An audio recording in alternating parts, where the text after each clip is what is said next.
Democrats hope to ride a wave of anti-Trump feeling to big wins in November. Many top-tier potential GOP candidates are bowing out of 2018 contests facing such perilous conditions. Lots and lots of Republicans are steering toward calmer shores. In the House, senior Republicans including 8 committee chairs are choosing to retire rather than running for re-election in November's midterm elections. In Senate battleground states, the top GOP prospects, most recently former Minnesota Gov. Tim Pawlenty, are declining pleas from President Donald Trump and Senate Majority Leader Mitch McConnell to take on vulnerable Democratic incumbents. Taken together, the developments on both sides of Capitol Hill suggest that Republicans view the coming midterm election as a sort of stay-away endeavor at best. The combination of historical trends for a president's party in his first midterm not good, the relative apathy of the GOP base even worse, and Trump's approval rating historically low has created an environment in which sitting on the sidelines looks much more appealing to ambitious Republicans than running and losing. The signs of trouble for Republicans are coming directly from Trump country. Democrat Patty Schachtner won a western Wisconsin state Senate special election on Tuesday in a district where Trump bested Hillary Clinton in 2016 by 16 percentage points. You cannot be openly and intentionally mean and not expect a little pushback, said Schachtner of the political environment. We all know when enough is enough. Even Republicans acknowledge the obvious. Republican Gov. Scott Walker, who won 3 contentious elections there, including a labor union-fueled recall, went on a tweet storm Wednesday, calling the result a wake-up call. It's not just Wisconsin. In Virginia, Democrats flipped 15 Republican seats in the November 2017 election.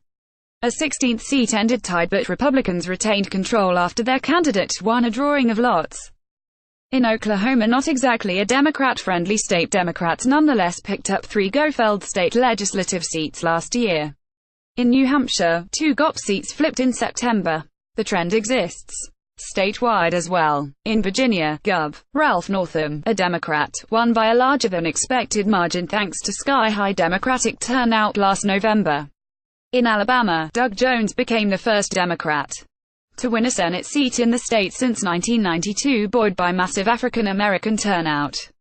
GOP operatives involved in 2018 races say that as Trump's self-made controversies siphon attention away from the economy, they are increasingly concerned they won't be able to sell their own message in a way that convinces voters to see the midterm election as anything but a referendum on Trump. Though 2018 is shaping up as a referendum on Trump, the president's own ability to form the 2018 battleground map has proven limited, despite the fact that Democrats are defending 26 Senate seats, including 10 in states Trump won in 2016. Republicans involved in midterm races said that early in Trump's presidency, a key period for 2018, recruiting the White House political operation, was a disaster, missing important opportunities to court candidates and reassure those skeptical about the political environment. The operation, those Republicans said, has improved in the last 3 months or so, but it's been too little, too late. In recent weeks, Trump courted Utah Sen. Orrin Hatch, urging the 84-year-old to run for another term. Instead, Hatch opted for retirement, opening the door for a Senate run by one of Trump's fiercest intra-party critics, Mitt Romney. Romney is expected to run and would begin the race as a heavy favorite to come to Washington. Trump also met with Rep.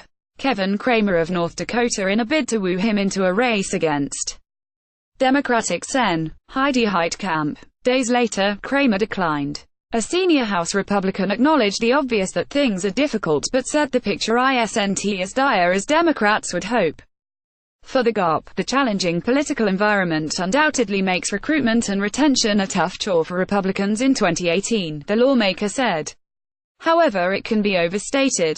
The vast majority of Republican retirements are in safe seats, and many are due to members running for higher office or being termed out of their committee chairmanships. Retirements are a bigger problem if you lose the majority than they are while you retain it. In addition to North Dakota, Republicans have faced less than ideal circumstances in 7 of the 9 Trump-won states where Democrats are up for re-election. Montana Rep. Greg Gianforte's political future was clouded by his body slam of a journalist.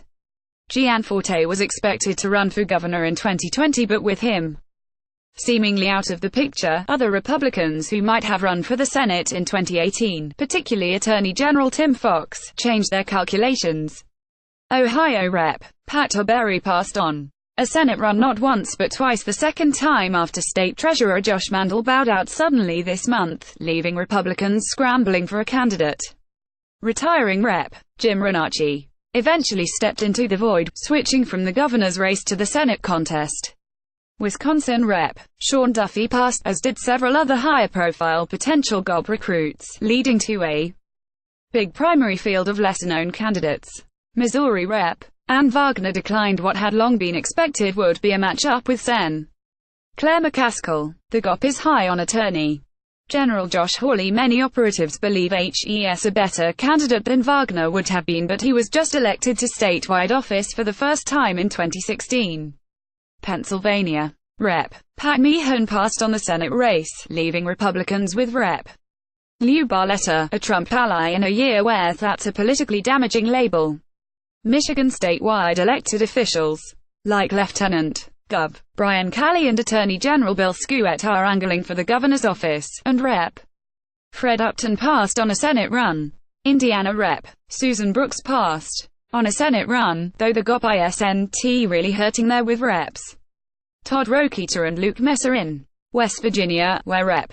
Evan Jenkins and Attorney General Patrick Morrisey are running, is the only state where Republicans haven't struggled to recruit their first choice. But they will have a very costly and likely nasty primary fight. The next state to watch is Florida, where Gov. Rick Scott remains undecided on whether he'll challenge Democratic Sen. Bill Nelson. If Scott says no, and there is some muttering he might be less gung-ho on the race than he was a few months ago, it would be a massive blow to Republicans' hopes of expanding their Senate majority.